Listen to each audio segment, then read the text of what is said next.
तुर्किया में जलजले से ऐसी तबाही हुई कि बयान मुमकिन नहीं। 44,000 से ज़ायद अमवात के 22 कब्रिस्तानों में दफनाने के लिए जगह कम पड़ गई। जलजले की वजह से तुर्किया के सबसे ज्यादा मुतासिर होने वाले सूबे हताई के शहर समाधान के मरकजी कब्रिस्तान में मजीद मैयतों को दफनाने की गुंजाइश नहीं रही। कब्रिस्तान के निगरान के मुताबिक जलजले के पहले दिन के बाद कब्रिस्तान में दफनाने के लिए लाई जाने वाली लाशों की तादाद इतनी थी कि अब कब्रिस्तान में गुंजाइश मुकम्मल तौर पर खत्म हो चुकी। मरकजी कब्रिस्तान में गुंजाइश न होने के बाइस समाधान के मकामी बल्दिया ने नए कब्रिस्तान के लिए जमीन अलॉट की और अब लाई जाने वाली लाशों को नई जगह दफनाया जा रहा है।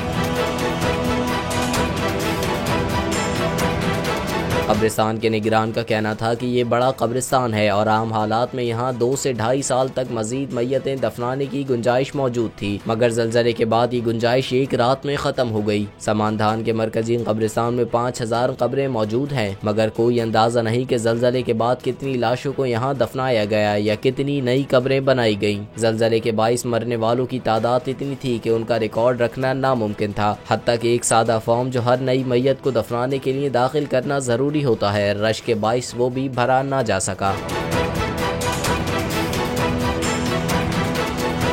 इम्पोर्टेड हुकूमत और उनकी हवारियों की अदलिया के खिलाफ हर्जा सराई। मरियम नवाज की अदलिया और फाजिल जज साहिबान पर शदीद तनकीद। इस घिनौनी साजिश को बेनकाब करने पर बोल को एक दफा फिर नशरियात की बंदिश का सामना करना पड़ रहा है। बोल अदलिया की इज्जत के लिए खड़ा है और खड़ा रहेगा।